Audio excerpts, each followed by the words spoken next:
하나님의 말씀을 듣고 또 그 말씀을 통해서 믿음을 갖게 된 그리스도인들이 대개의 경우에는 예수 믿고 구원받아 천국 간다. 보통 이 정도만 알고 그치는 경우가 너무 많습니다. 오랫동안 교회에 다녔는데도 알고 있는 것이 예수님을 믿고 구원 얻는 것과 죽어서 천국 간다 그것만 생각하는 사례들이 너무 많다는 것입니다. 왜 그렇게 되었을까요? 강단에서 말씀을 가르치는 설교자들이 대개의 경우 가르칠 때 구원 설교를 합니다. 복음 설교를 합니다. 아마 여기 계신 많은 성도들도 이미 말씀을 듣고 구원을 받으신 걸로 알고 있습니다. 자, 그런데 언제까지나 구원 설교만 할 수가 없죠. 그러다 보니까 사람들이 관심 있는 것이 메세와 종말입니다. 그래, 마지막 날이라든지 요한계시록에 나오는 종말, 천국 이야기를 많이 합니다. 가르치는 사람이 이런 내용만 가르칠 수는 없습니다. 왜? 성도들의 필요는 예수님을 믿고 천국 가는 것 대단히 중요한 일입니다. 근데 그 사이에 뭐가 끼어 있죠? 예수님을 믿고 거듭나서 천국 가기 사이에 뭐가 끼어 있습니까? 그리스도인들이 영적으로 성장하고 무장되고 승리하고 삶이 변화되는 그런 과정이 남아있다는 겁니다. 실은 가장 중요한 부분, 불신자들에게는 복음에 대한 설교가 필요하겠지만 우리 예수님을 믿고 거듭난 성도들에게는 천국 갈 때까지 내가 이 세상에서 어떻게 살아갈 것인가, 그 영적인 성장에 대한 그런 부분이 너무나도 중요하다는 겁니다. 그래서 제가 여러 차례 복음에 대해서, 거듭남에 대해서 여러 차례 말씀을 드렸습니다. 오늘 이 시간에는 영적으로 성장하는 삶에 대해서 말씀을 함께 나누고자 합니다. 우리가 읽은 요한복음 15장은 우리가 잘 알고 있는 포도나무 비유의 말씀입니다. 다른 복음서하고는 달리 요한복음에는 비유가 그렇게 많이 나오지 않습니다. 누가복음에만 가더라도 잃어버린 양 이야기, 돌아온 탕자 이야기, 잃어버린 동전 이야기, 과부의 기도 이야기, 여러 가지 비유들이 많이 나옵니다. 마태복음에만 가더라도 왕국의 비유에 대해서 마태복음 13장에 나오죠. 또 예수님 마지막 고난주간에 말씀하신 사악한 포도원 농부 이야기라든지 이런 여러 가지 비유들이 많이 나옵니다. 요한복음에는 그렇게 복잡한 비유가 없습니다. 요한복음에서는 가장 중요한 두 가지 비유가 나옵니다. 하나가 요한복음 10장에 나오는 선한 목자의 비유입니다. 또 다른 하나가 요한복음 15장에 나오는 포도나무 비유입니다. 다른 복음서에서는 비유를 다룰 때 어떤 사람이, 어떤 부자가, 어떤 과부가 이런 식으로 이야기하는데 요한복음의 주 관심사는 예수 그리스도십니다. 하나님의 아들, 우리의 구세주 예수 그리스도에 초점을 맞추고 있습니다. 그래서 요한복음 10장 선한 목자가 되시는 예수 그리스도, 요한복음 15장 참 포도나무가 되시는 예수 그리스도, 비유가 두 가지 있는데 다 예수님에 대한 이야기라는 겁니다. 우리 믿는 자들이 예수 그리스도와 어떠한 관계를 맺고 있느냐, 거기에 대해서 다루고 있습니다. 자, 이 성경의 비유는 하늘에 속한 그 진리를 땅에 있는 것을 통해서 예를 들어서 설명하는 것입니다. 그래서 이 비유를 통해서 우리는 글자 그대로 이것이 무엇을 의미하는가, 비유는 글자 그대로 풀면 곤란합니다. 왜 그렇습니까? 예수님이 나는 참 포도나무요 라고 이야기했는데 예수님이 식물인가는 아니지 않습니까? 예수님은 사람이시지 나무가 아닙니다. 지금 이 말씀은 비유입니다. 왜 예수님께서 이 비유를 말씀하셨는지, 비유의 핵심과 예수님께서 말씀하시고자 하는 바를 우리가 바로 이해할 필요가 있습니다. 이 포도나무는 이스라엘에서 쉽게 찾아볼 수 있는 나무 중 하나입니다. 이스라엘에서 유명한 나무라면 무화과 나무, 올리브 나무, 포도나무 이 세 가지가 성경에서 가장 빈번하게 등장합니다. 또한 이스라엘 백성들의 삶과 그들의 신앙생활과 밀접한 연관을 맺고 있기 때문에 이스라엘을 상징하는 나무로도 불린다는 것입니다. 포도나무 다 한 번쯤 보신 적이 있을 겁니다. 포도나무 본체에서 이 줄기가 올라옵니다. 그 줄기가 덩굴을 타고 쭉 퍼져나가죠. 그래서 넓은 잎사귀를 손바닥처럼 펼치기 시작하고요. 그리고 잎사귀 사이사이에서 조그만한 꽃이 핍니다. 뭐 크고 화려한 꽃은 아닙니다. 아주 소박하고 작은 꽃이 피는데 그 꽃이 떨어지면 그 자리에서 포도 열매가 맺힙니다. 송이 맺히던 그 포도송이가 연걸어 가서 알알이 굵은 열매가 맺힐 때 직접 먹어보지 않더라도 지켜보고만 있어도 정말 마음이 푸근하고 보기에 아름답습니다. 이 포도나무, 예수님께서 포도나무를 말씀을 하셨는데 보기에도 그럴싸합니다. 나무 그늘도 좀 지고 그리고 덩굴이 뻗어가는 모습도 보기 좋고 주렁주렁 달린 열매도 보면 괜찮습니다. 그런데 구경하려고 포도나무를 심는 사람은 아마 거의 없을 겁니다. 포도나무를 왜 심습니까? 포도나무는 관상용이 아닙니다. 또 외부의 바닷바람, 모래바람을 막기 위해서 방풍림으로 포도나무를 심는 사람도 없습니다. 홍수나 산사태가 나는 것을 막기 위해서 나무를 심죠. 그런 목적으로 나무를 심을 때 포도나무를 심지는 않습니다. 포도나무는 약해서 그렇게 큰 홍수라든지 산사태를 막아주지는 못한다는 것입니다. 포도나무를 왜 심느냐? 에스겔 15장 2절에서 3절 말씀에 하나님께서 이렇게 말씀하십니다. 사람의 아들아, 포도나무가 다른 나무보다 무엇이 더 나으며 숲의 나무들 가운데 있는 가지보다 무엇이 더 나으냐? 거기에서 나무를 취하여 무슨 작업을 하겠느냐? 혹은 사람들이 그것에서 못을 취하여 그 위에 무슨 그릇을 걸겠느냐? 다 쓸모가 없다는 이야기입니다. 포도나무를 가지고 이런 탁자를 만들 수가 없습니다. 포도나무를 베어다가 여러분 앉아 계시는 의자를 만들 수가 없습니다. 포도나무 가지고는요, 조그마한 나무못 하나도 만들 수가 없습니다. 가느다란 줄기예요. 포도나무 가지고 나무 연필 한 자루 못 만듭니다. 땔감으로요, 불에 집어넣으면 금방 사그라들어서 집 건물처럼 사라지는 게 포도나무 덩굴이요 가지입니다. 별반 땔감으로도 쓸모가 없습니다. 그럼 왜 포도나무를 심습니까? 목표는 한 가지입니다. 왜 심습니까? 열매를 바라보고 심습니다.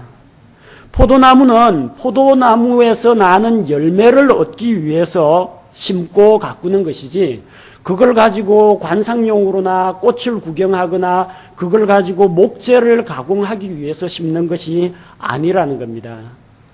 포도나무는 열매를 위해서 심습니다.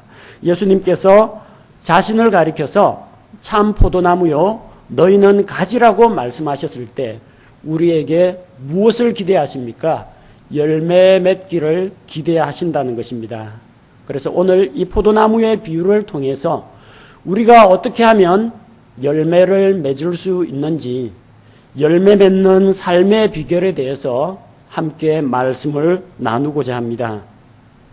먼저 1절에 보니까 나는 참 포도나무요 내 아버지는 농부시니 농부이신 하나님이 등장합니다. 자, 포도나무를 누가 심느냐? 농부가 심습니다. 농부가 누구냐? 하나님 아버지께서 포도나무를 심으시는 농부라는 겁니다. 그러니까 이 포도원은 누구 것입니까? 하나님의 것입니다. 여러 성도들은 누구의 소유입니까? 하나님의 소유라는 겁니다. 열매 맺기를 갈망하는 자는 누구입니까? 여러분이 아닙니다. 하나님입니다. 포도나무 가지가 열매를 맺어야 될 텐데 애타고 조바심을 내는 일은 없다는 것입니다. 누가 열매를 기대하고 있습니까? 포도원의 농부가 포도 열매를 간절히 바란다는 것입니다. 여러분, 하나님이 농부라고 하니까 언뜻 머리에 잘 안 떠오르죠? 농부하면 어떤 인상이 떠올라요? 밀짚 모자 하나 쓰고 농가 밭에서 팔다리 다 걷어붙이고 김을 메고 밭을 갈고 혹은 무거운 짐을 메고 돌아오는 그런 모습이 떠오릅니까? 아니면은 수확한 야채와 과일을 하나름 안고 환하게 웃는 그런 모습이 떠오릅니까?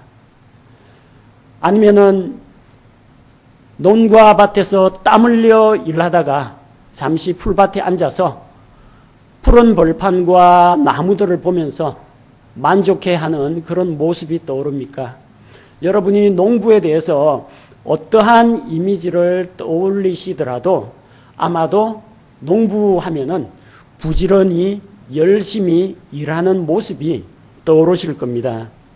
우리 하나님 아버지께서 열심히 일하시는 그런 농부로 나타나 있습니다. 농부가 어떤 일을 합니까? 2절 말씀해 보니까 내 안에서 열매를 맺지 아니하는 모든 가지는 그분께서 제거하시고, 열매 맺지 않는 가지를 제거하시는 그런 일을 하신다고 했습니다. 가지치기를 한다는 거예요.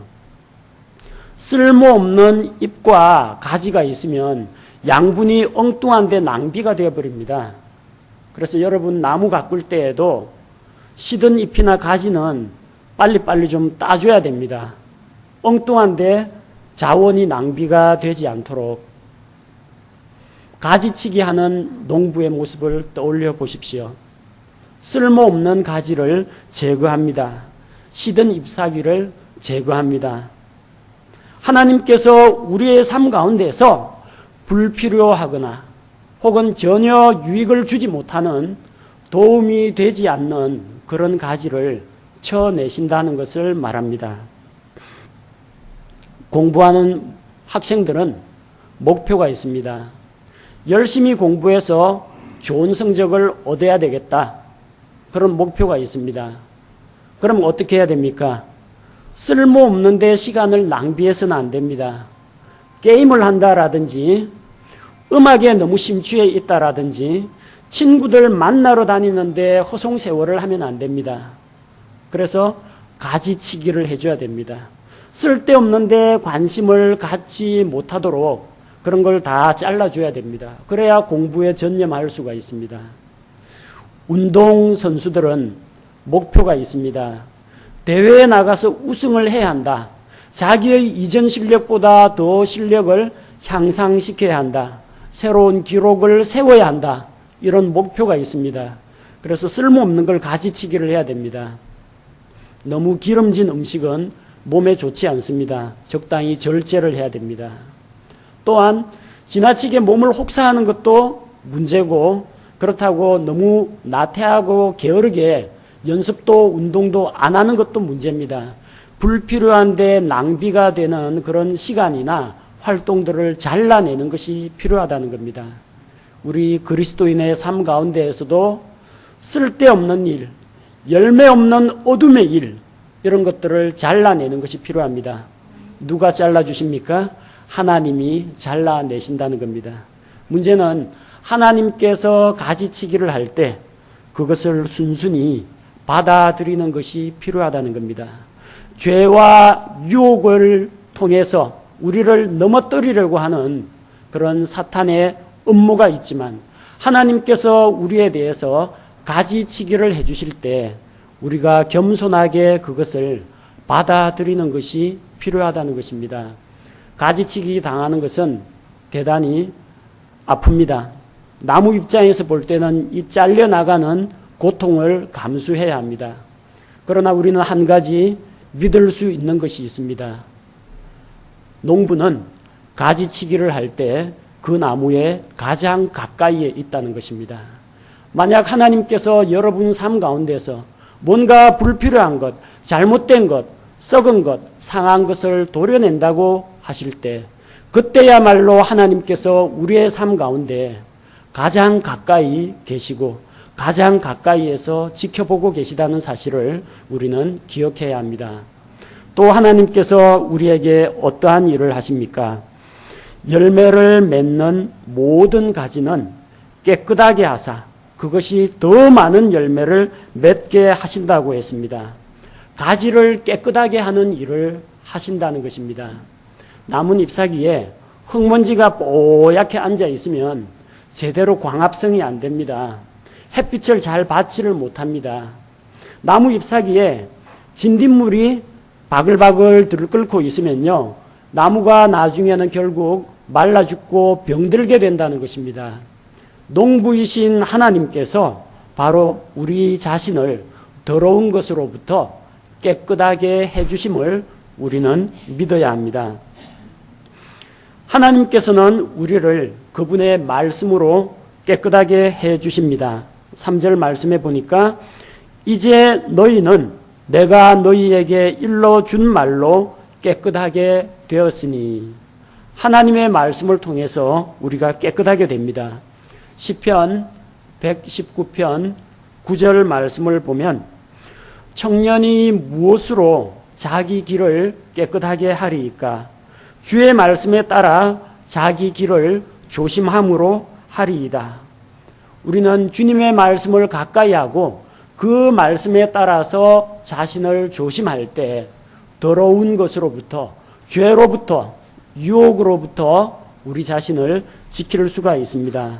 우리 생활 가운데에서 우리를 더럽게 하는 것들, 이런 것들을 우리가 마땅히 멀리하는 것이 필요합니다. 그 다음으로 예수님께서 자신에 대해서 말씀하시기를 나는 참 포도나무라고 말씀하셨습니다. 예수님이 참 포도나무가 되십니다. 포도나무는 포도나무 가지에 열매가 맺히도록 합니다. 포도나무가 어떤 일을 합니까? 뿌리에서 물과 양분을 흡수해서 끌어올립니다. 그것을 전 포도나무 본체 가지 잎사귀에 전달하는 역할을 합니다. 또 햇빛을 받아서 잎사귀를 통해서 광합성 작용이 일어나게 합니다. 거기에서 얻은 에너지, 영양분을 포도 열매에 저장하게 됩니다.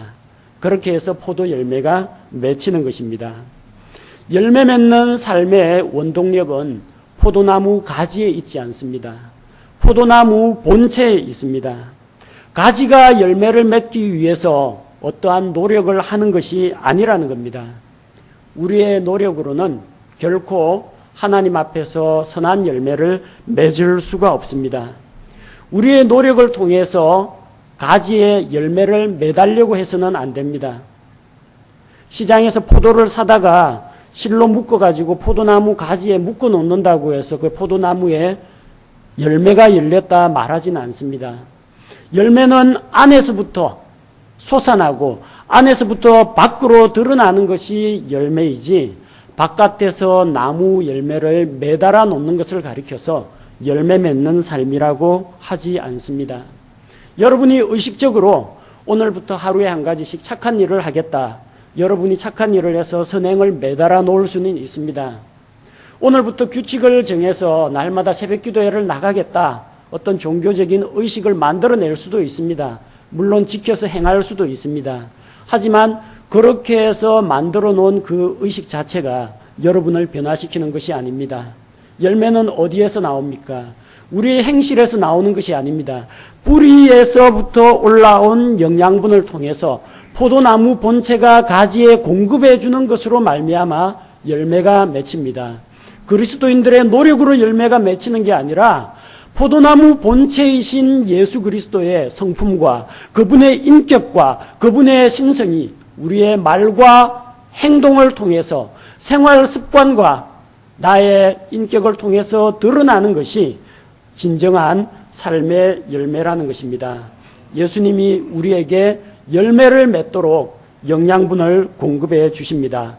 골로새서 2장 19절 말씀을 보니까 머리를 붙들지 아니하느니라. 그러나 이 머리로부터 온몸이 마디와 힘줄에 의해 영양을 공급받고 서로 결합하여 하나님께서 자라게 하시는 대로 자라느니라.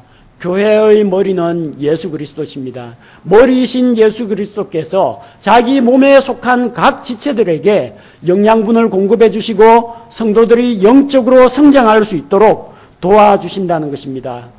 참 포도나무이신 예수 그리스도로 말미암아 그분의 생명력과 자양분이 우리 삶 가운데 흘러 넘칠 때 열매는 자연스럽게 맺히게 된다는 것입니다. 하나님 아버지는 농부가 되십니다. 우리 주 예수 그리스도께서 포도나무 본체가 되십니다. 그럼 우리는 뭡니까? 우리는 가지입니다. 5절 말씀을 보겠습니다. 나는 포도나무요 너희는 가지니라. 사람이 내 안에 거하고 내가 그 안에 거하면 바로 그 사람은 많은 열매를 맺나니 나 없이는 너희가 아무것도 할 수 없느니라. 이렇게 말씀하고 있습니다. 포도나무가 있고 가지가 있고 열매가 있습니다. 그 관계를 잘 생각해 보시기 바랍니다. 포도 열매가 어디에 맺힙니까? 포도나무 본체에 구슬처럼 따닥따닥 맺히지 않습니다. 포도나무 뿌리에 포도 열매가 맺히지 않습니다. 포도나무와 열매를 연결하는 것은 가지입니다. 가지에 열매가 맺힌다는 겁니다. 열매란 포도나무이신 예수님의 인격과 성품이 가지인 나를 통해서 나의 삶 가운데 드러나는 것을 이야기합니다. 따라서 가지가 포도나무를 떠나서는 열매를 맺을 수 없는 것처럼 그리스도인들도 예수 그리스도를 떠나서는 열매를 맺을 수 없다는 것입니다. 우리는 주님 없이는 아무것도 할 수 없다라는 이런 사실을 하나님 앞에서 겸손하게 고백해야 합니다. 열매를 맺지 못하는 가지도 있습니다.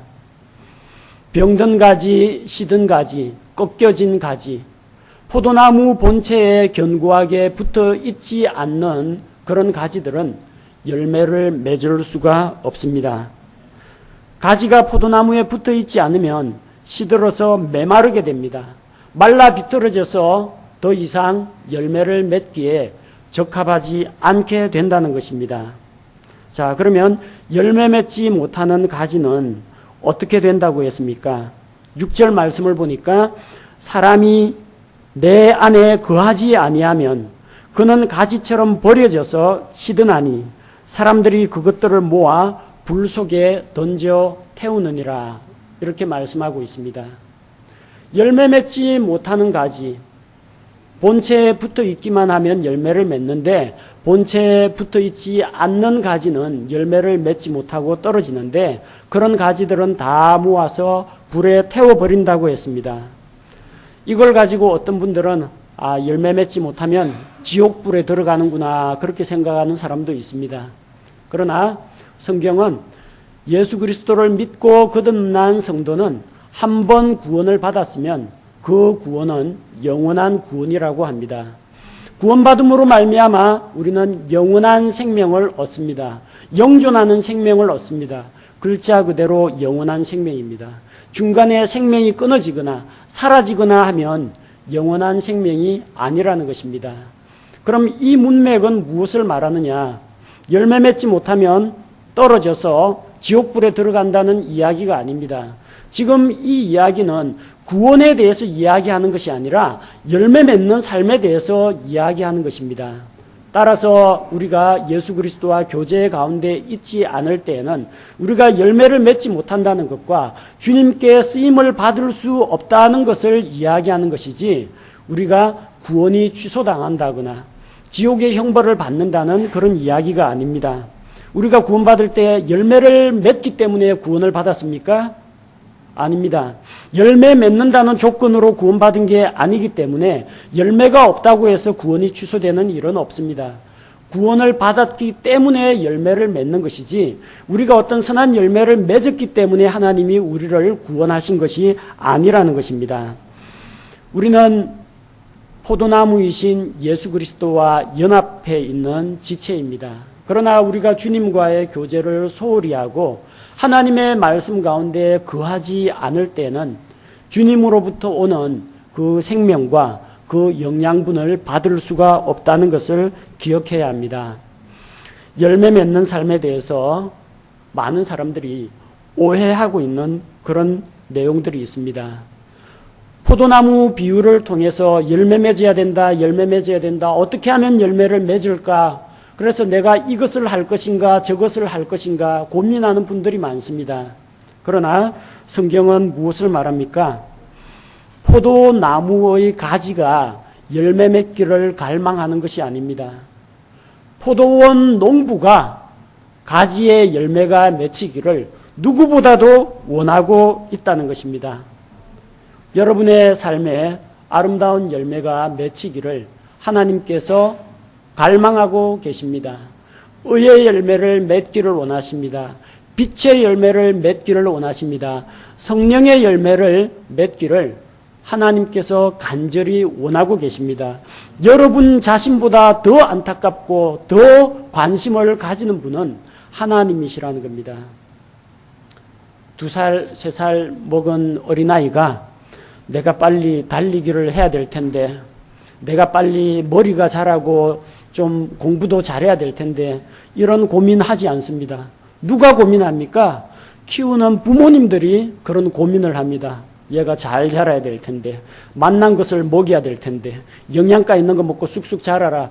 부모의 관심이지 자녀가 자기 자신의 성장에 대해서 부모만큼 관심을 두지는 않습니다. 포도나무 가지가 아니라 하나님께서 우리 삶에 열매가 맺히기를 그렇게 원하고 계신다는 것입니다. 또한 열매 맺는 삶의 원천은 가지가 아니라 포도나무이신 예수님이라는 겁니다. 가지가 열심히 노력을 해서 열매를 맺는 것이 아니고, 가지는 그냥 물과 영양분에 이동하는 통로가 되어주면 그것으로 족하다는 것입니다. 이 열매는 누구 것입니까? 열매 이름이 무엇입니까? 포도나무 가지의 열매, 그런 식으로 부르는 사람은 아무도 없습니다. 가지의 열매가 아니고 포도나무 열매입니다. 줄여서 그냥 포도, 그렇게 부르는데, 포도가 무엇이냐? 포도나무의 열매이지 포도나무 가지의 열매라고 부르는 사람은 없습니다. 열매는 누구 것입니까? 포도나무의 열매입니다. 소유자는 누구입니까? 하나님께서 소유자라는 것입니다. 그러므로 여러분이 조급해하거나 애를 태우거나 할 필요가 전혀 없다는 것입니다. 또한 내가 열매를 맺었다, 내 성품이 이렇게 변화되었다, 사람들 앞에 자랑할 거리도 되지 못합니다. 왜요? 내가 한 게 아니고 내 안에 들어와 계신 예수님께서 나의 삶을 통해서, 내 말과 행동을 통해서 그분의 인격과 성품을 드러내신 것이기 때문에 나 자신은 전혀 자랑할 거리가 없다라는 것입니다. 많은 그리스도인들이 저는 사랑의 열매를 맺었습니다, 저는 화평의 열매를 맺었습니다, 저는 오래 참는 열매를 맺었습니다 이야기하는 경우가 있습니다. 그러나 그 자신이 맺은 것이 아니라 예수 그리스도의 인격과 그분의 생명력이 그 사람 가운데에서 드러난 것입니다. 따라서 가지가 영광을 받지 않습니다. 누가 영광을 받습니까? 8절 말씀을 보니까 너희가 열매를 많이 맺는 것, 이것으로 내 아버지께서 영광을 받으시나니 이로써 너희가 내 제자가 되리라. 가지가 영광을 받지 않습니다. 포도원 농부가 영광을 받습니다. 많은 열매를 거두게 되었을 때, 주렁주렁 포도송이가 열리게 되었을 때 모든 기쁨과 영광은 아버지 하나님께 돌아간다는 것입니다. 마라톤 선수가 운동 열심히 해서 마라톤 결승 1등으로 골인했습니다. 면류관을 발에다가 신기지 않습니다. 발은 그냥 뛰었을 뿐입니다. 몸을, 신체기관을 조절하고 움직이게 하고 그동안에 단련시키고 훈련시킨 것은 머리가 하는 역할입니다. 그 머리에 관을 씌워줍니다. 승리의 관을 씌워줍니다. 모든 영광은 머리이신 예수 그리스도께, 아버지 하나님께 영광이 돌아가야지 열매가 나타났다고 해서 자기의 것으로 여기고 자기가 존중을 받거나 자랑을 해서는 안 된다는 것입니다. 열매 맺는 삶의 비결은 무엇입니까? 열매를 맺기 위해서 무슨 활동을 하려고 하지 마시기 바랍니다. 여러분, 수영하시는 분, 물에 뜨려면 어떻게 하면 물에 뜰 수 있습니까? 어떻게 물을 움켜잡아야 됩니까? 어떻게 발버둥을 쳐야 물에 뜨게 됩니까? 가만히 있으면 뜹니다. 가만히 물에 자기 자신의 몸을 버둥대다가 힘 빠지고 깔아앉습니다. 가만히 자기 자신을 힘을 빼고 내어 맡길 때 물에 뜨게 됩니다. 가지에 열매를 매달려고 노력을 할 것이 아니라, 열매를 맺기 위해서 어떤 종교적인 활동을 하려고 노력할 것이 아니라 가만히 포도나무 본체이신 예수 그리스도에게 붙어 있으면 된다는 것입니다. 열매 맺는 삶은 힘들고 어려운 것이 아닙니다. 아주 단순합니다. 포도나무에 견고히 붙어 있기만 하면 열매를 맺게 됩니다. 결국 열매 맺는 삶의 비결은 주님과 우리와의 관계에 달려 있습니다. 아들이 어떻게 해야 아버지를 닮게 됩니까? 어떻게 하면 아들이 아버지를 닮을까요? 제 아들이 저를 닮기 위해서 무슨 노력을 합니까? 필요 없습니다. 아버지에게서 나면은 아버지를 닮게 되어 있습니다. 하나님으로부터 난 자, 성령님을 통해서 난 자는 반드시 예수 그리스도의 형상과 그분의 영광을 닮아가게 되어 있습니다. 그분을 닮기 위해서, 그분의 성품을 담기 위해서 어떠한 노력을 해야 하는 것이 아니라 내 안에 이미 모든 것이 갖추어져 있다는 것입니다. 베드로후서 1장 3절과 4절 말씀을 보겠습니다. 우리를 부르사 영광과 덕에 이르게 하신 분을 아는 것을 통해 그분의 신성한 권능이 생명과 하나님의 성품에 속한 모든 것을 우리에게 주셨도다. 그것들로 말미암아 지극히 크고 보배로운 약속들이 우리에게 주어졌나니 이것은 너희가 이 약속들을 힘입어 정욕으로 인해 세상에 있게 된 썩을 것을 피하여 하나님의 본성에 참여하는 자가 되게 하려 함이니라. 우리에게 이미 주어졌습니다. 무엇이 주어졌습니까? 생명과 하나님의 성품에 속한 모든 것을 우리에게 이미 주셨다고 했습니다. 따라서 우리는 하나님의 본성에 참여하는 자가 된 것입니다. 그래서 우리가 무언가를 해서가 아니라 우리 안에 있는 하나님께로부터 난 새 사람, 하나님의 그 새로운 본성이 우리 삶 가운데에서 자연스럽게 열매로 드러난다는 것입니다. 우리가 아직 영적으로 어릴 때에는 그런 모습들이 잘 드러나지 않습니다. 갓난아기를 보십시오. 갓난아기들은 거의 보면 거기서 거기입니다. 다 비슷해 보여요. 이게 뉘집애인지 잘 안 보여요. 그러나 애가 한 5살, 10살 자라면 서서히 엄마 닮았다, 아빠 닮았다 그런 이야기를 듣죠. 그리스도인들도 마찬가지입니다. 영적으로 갓난아기일 때는 하나님을 닮은 모습이 잘 보이지 않습니다. 하나님의 성품의 열매가 그의 삶 가운데에서 쉽게 드러나지 않습니다. 그러나 영적으로 성장할 때 점점 삶 가운데에서 과연 그리스도를 닮은 사람이다, 하나님의 본성을 닮은 사람이다, 그런 말을 듣게 됩니다. 또 어떻게 하면 닮게 됩니까?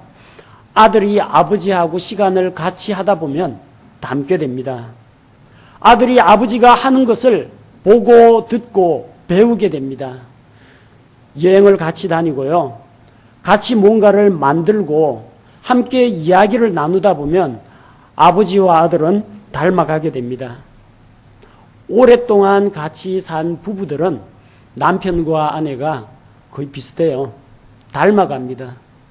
외모뿐만 아니라 이 분위기하고 정서나 습관이나 이런 것들도 점점 닮아갑니다. 서로 같이 교제하는 가운데서 닮아갑니다. 예수 그리스도를 닮은 형상이 어떻게 내 삶 가운데서 드러납니까?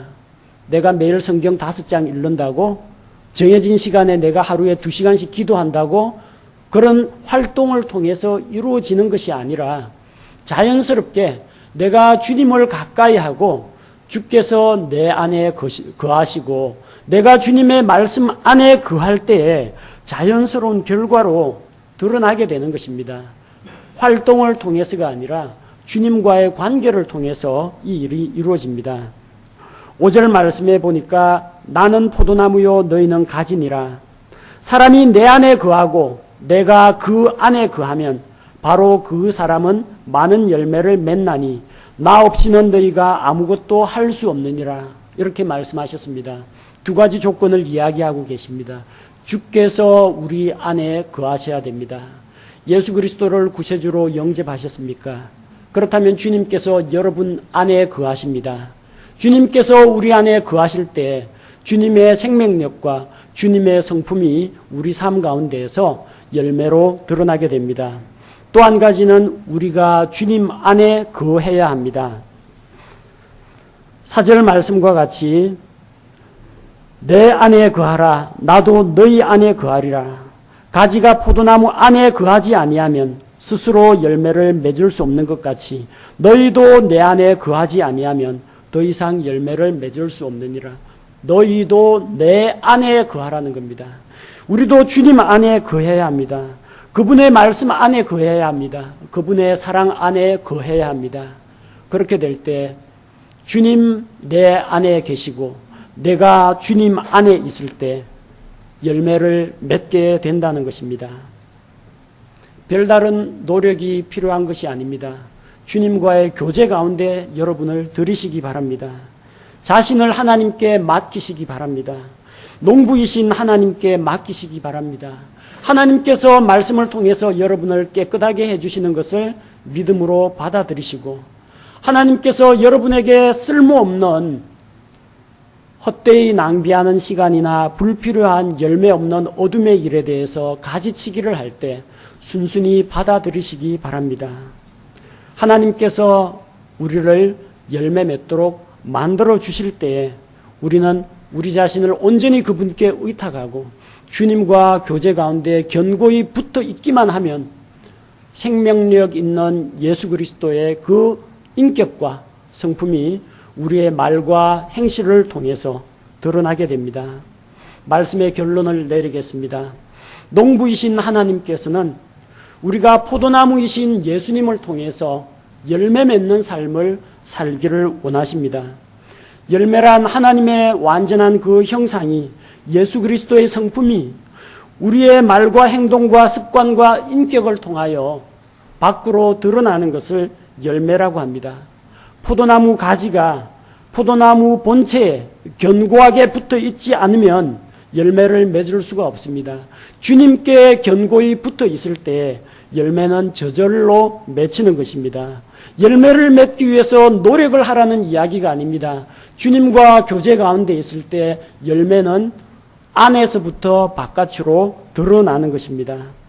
어떤 활동을 하려고 하기보다는 조용히 주님과 말씀과 기도를 통해서 교제하고 사귀시기 바랍니다. 그리고 겸손히 자기 자신을 하나님 앞에 내어 맡기면서 하나님의 깨끗하게 해주심과 하나님의 가지치기를 받아들이시기 바랍니다. 이렇게 할 때 많은 열매를 맺게 되고 하나님 아버지께서 영광을 받으시고 그 열매를 보고 세상에 있는 사람들이 너희가 그리스도께 속한 자다. 그리고 하나님 아버지께 영광을 돌리는 그런 일이 일어나게 됩니다. 제가 기도하겠습니다.